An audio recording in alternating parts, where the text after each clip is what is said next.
प्यारे बच्चों नमस्कार। मैं अचीवर्स एकेडमी से विकास कुमार मैथमेटिक्स के वीडियो लेक्चर में आपका स्वागत करता हूं। आइए चलिए शुरू करते हैं class 10 chapter number 7 coordinate geometry.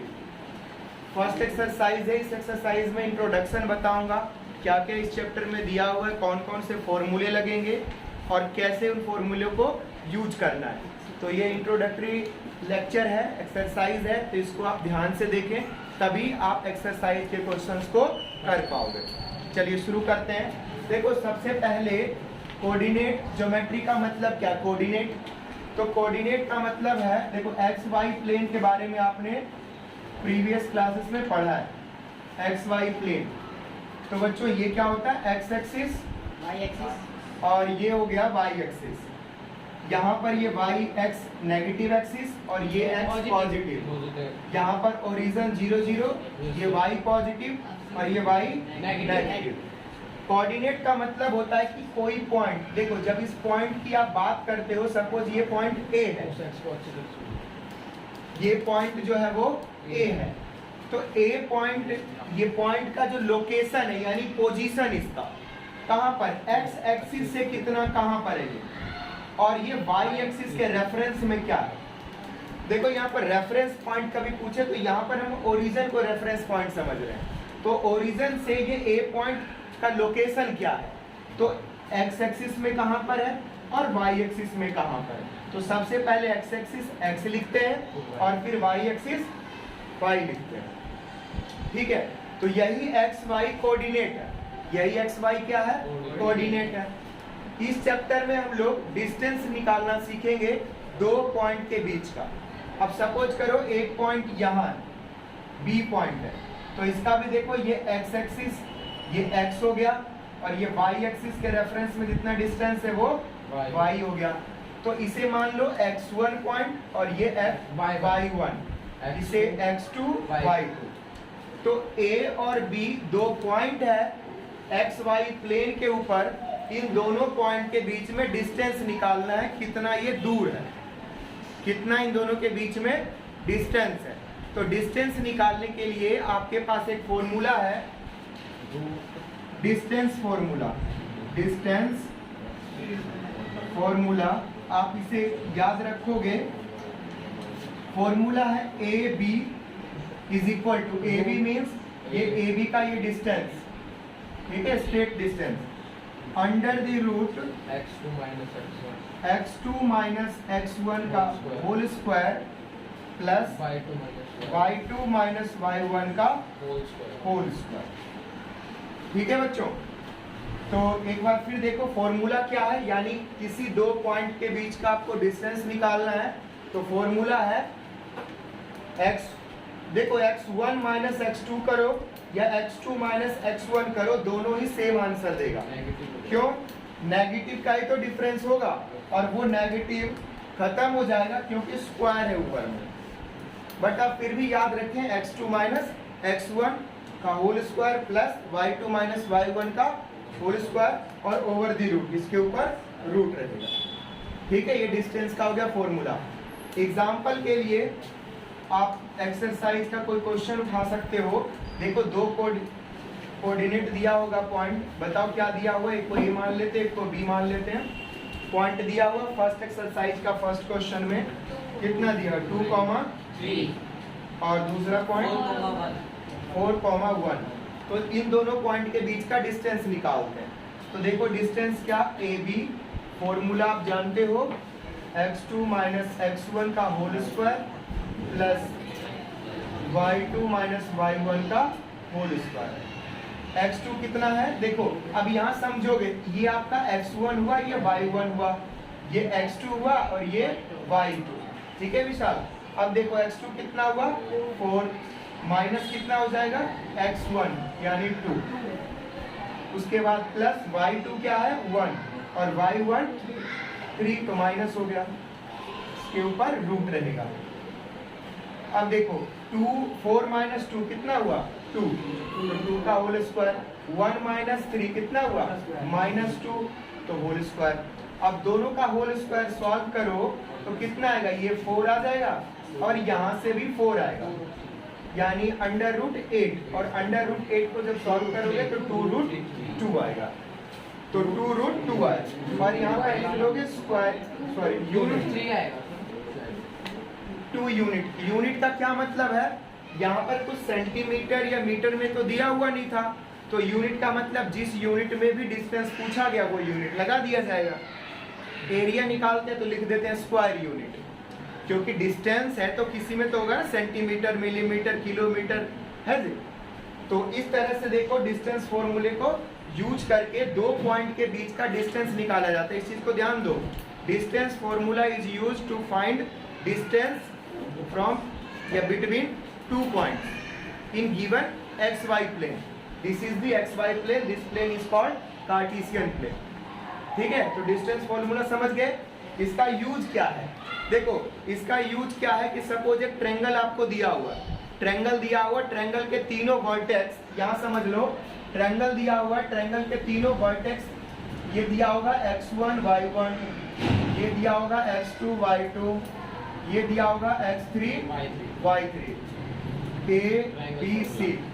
तो यहाँ पर इस ट्रायंगल में जो ये तीनों कोऑर्डिनेट दिया हुआ है, तो तीनों कोऑर्डिनेट के हेल्प से आप ये प्रूव कर सकते हो ये ट्रायंगल आइसोसेलिस है, राइट एंगल ट्रायंगल है, इक्विलैटरल ट्रायंगल है, स्केलर ट्रायंगल है। कैसा ट्रायंगल है, कैसे आप इन दोनों का डिस्टेंस निकाल लोगे AB, आप इन दोनों कोऑर्डिनेट से इसका डिस्टेंस निकाल लोगे BC, आप इन दोनों के कोऑर्डिनेट से निकाल लोगे AC, और आप देखोगे कि इनमें से अगर तीनों साइड इक्वल लेंथ का आया है तो इक्विलैटरल है, कोई दो आया है तो आइसोसेलिस है, और किसी दो के स्क्वायर का सम तीसरे के स्क्वायर के बराबर है तो राइट एंगल, क्योंकि पाइथागोरस थ्योरम को सेटिस्फाई करेगा। कई बार क्वाड्रिलेटरल से रिलेटेड क्वेश्चन आ सकता है, आपको 4 vertex A B C D और 4 वर्टेक्स के कोऑर्डिनेट्स दिए होंगे, और आपको पूछा जाएगा कि ये रोम्बस है, पैरेललोग्राम है कि स्क्वायर है, रेक्टेंगल है। तो आप क्या करोगे, यहाँ पर भी AB का डिस्टेंस निकालोगे, BC का निकालोगे, CD का निकालोगे और AD का निकालोगे। देखोगे कि ऑल 4 साइड्स इक्वल आया, बोलोगे सर रोम्बस हो सकता है या फिर स्क्वायर हो सकता है। फिर आप डायगोनल भी निकाल लोगे, AC का डिस्टेंस और BD का डिस्टेंस, देखा डायगोनल इक्वल है तो बोलोगे सर स्क्वायर है, और डायगोनल इक्वल नहीं है तो रोम्बस है। आप देखोगे ऑल 4 साइड इक्वल नहीं आया, लेकिन अपोजिट साइड इक्वल आया है, तो पैरेललोग्राम होने के चांस है, यानी रेक्टेंगल भी होने के, डायगोनल इक्वल, तो क्वाड्रिलेटरल की प्रॉपर्टीज भी यहाँ पर यूजफुल होगी। तो यहाँ पर यही एप्लीकेशन है। एक्सरसाइज में कुछ क्वेश्चन है लाइक 7, 8, 9, 10, ये इंपॉर्टेंट है, ये मैं बिल्कुल डिटेल में आपको सॉल्व करके बताऊंगा। इसके साथ साथ बच्चों यहाँ पर एक और कॉन्सेप्ट डिस्कस आगे भी करूंगा, बट यहाँ बताऊं कॉलिनियर। आपको 3 पॉइंट सपोज A, B और C, 3 पॉइंट्स के कोऑर्डिनेट्स दिए हुए होंगे। 3 पॉइंट्स के क्या दिए होंगे, 3 कोऑर्डिनेट्स दिए होंगे, और पूछा जाएगा कि आप प्रूफ करो कि ये तीनों के तीनों point, all 3 points is collinear और नॉट, ये कॉलिनियर है या नहीं है। तो first of all we have to understand what is collinear, क्या होता है कॉलिनियर। देखो को लीनियर मतलब को मतलब साथ में, लीनियर हो मतलब लीनियर मतलब लाइन हो सीधे, तो यानी ये तीनों पॉइंट से क्या फॉर्म हो, एक लाइन, तो वो हो गया कॉलिनियर। और नॉन कॉलिनियर का मतलब हुआ कि उससे लाइन फॉर्म नहीं है, वो आगे पीछे ऐसे है। ठीक है, तो आपको 3 पॉइंट्स को कॉलिनियर प्रूफ करना है, इसके लिए आपको क्या करना होगा, इसको ध्यान दो। देखो आपको सबसे पहले AB डिस्टेंस निकालना होगा, फिर BC डिस्टेंस निकालना होगा, और फिर AC निकालना होगा। ठीक है, ये दोनों निकाल करके फिर AC निकालोगे, और आप देखोगे कि AC इक्वल आया AB प्लस में BC, तो आप कहोगे कॉलिनियर है। समझो ना, देखो ये निकाला और फिर ये निकाला, दोनों को जोड़ दिया तो AC आना चाहिए, आया तो हम बोलेंगे तीनों एक ही लाइन पर है, और नहीं आया तो एक ही लाइन पर नहीं है, यानी कॉलिनियर नहीं है। ठीक है, सेक्शन फॉर्मूला, सेक्शन फॉर्मूला का मतलब क्या है, देखो सपोज करो पहले से ही कोई लाइन है A और B, A और B लाइन है, और इस लाइन का कोऑर्डिनेट बच्चों दिया हुआ है x1, y1 और यहाँ पर x2, y2। अब यहाँ पर कोई एक लाइन आ रही है दूसरी जो इसको कट कर रही है। सेक्शन मतलब होता है टुकड़ा, विभाजन सूत्र बोलते हैं, विभाजन करना, काटना। तो इसको जो ये लाइन है ये कट कर रही है, सपोज एल लाइन, इसको डॉटेड ले लो। अब जब कट कर रही है तो कोई पॉइंट पे तो कट कर रही है ना इसको, इस पॉइंट को नेम कर दो C और इसके कोऑर्डिनेट को x और y लिख लो, ठीक है। अब देखो पिंटू, जब ये पॉइंट C इस लाइन को कट कर रही है तो यहाँ पर यानी AC का कुछ डिस्टेंस होगा और BC का भी कुछ डिस्टेंस होगा। इस डिस्टेंस को इसे M1 बोल देते हैं और इसे M2। यानी आप इसको अदर वे में दूसरे तरीके से ये कह सकते हो कि M1 और M2 के रेशियो में ये लाइन AB लाइन को डिवाइड कर रही है। क्या कह सकते हो? हियर लाइन, इसे L बोल दिया हमने, line L divides, line L divides AB into ratio of M1 is to M2। M1 और M2 के रेशियो में डिवाइड कर, इसके रेशियो में M1 और M2 के रेशियो में डिवाइड कर दिया। कौन लाइन? L line. किस लाइन को? AB लाइन को, जिस लाइन का हमें कोऑर्डिनेट पता है, A कोऑर्डिनेट और B कोऑर्डिनेट। कोऑर्डिनेट भी वर्ड यूज करूंगा कई बार और कई बार इसे पॉइंट बोलेंगे, ठीक है। A पॉइंट और B point means A coordinate और B coordinate, x1, y1, x2, y2 और जिस पॉइंट पर इंटरसेक्ट कर रहा है उस पॉइंट को हमने C पॉइंट बोला, C कोऑर्डिनेट बोला, जिसका कोऑर्डिनेट क्या है? x, y। जब पॉइंट बोलते हो ना बच्चों तो C बोला, पॉइंट C।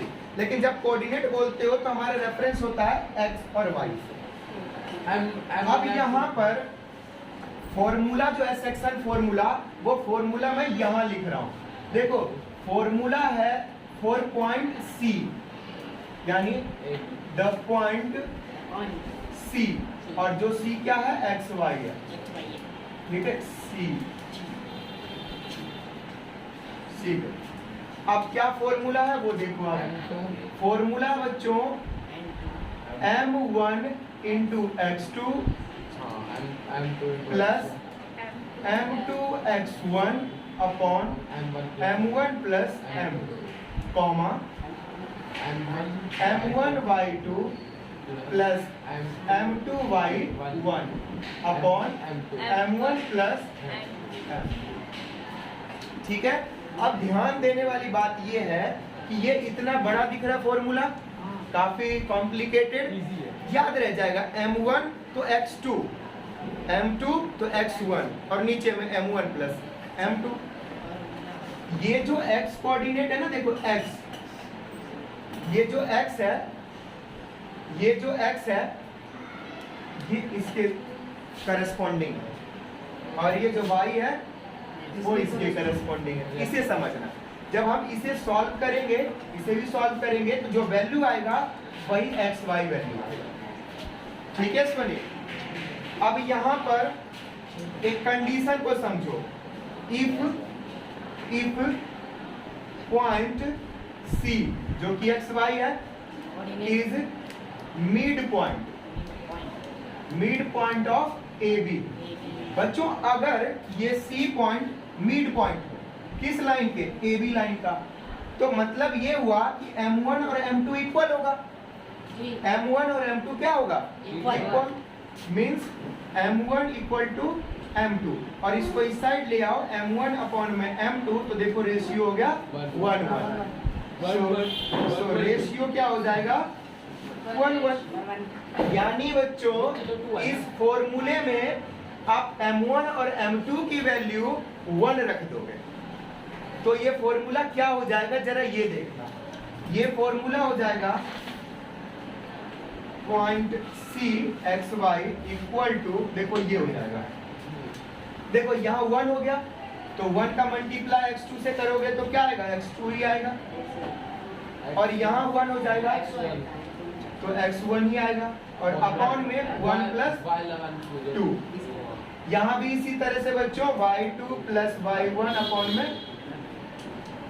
तो अगर C मिड पॉइंट हो जाए तो मिड पॉइंट के लिए ये फॉर्मूला का, मिड पॉइंट के लिए ये फॉर्मूला।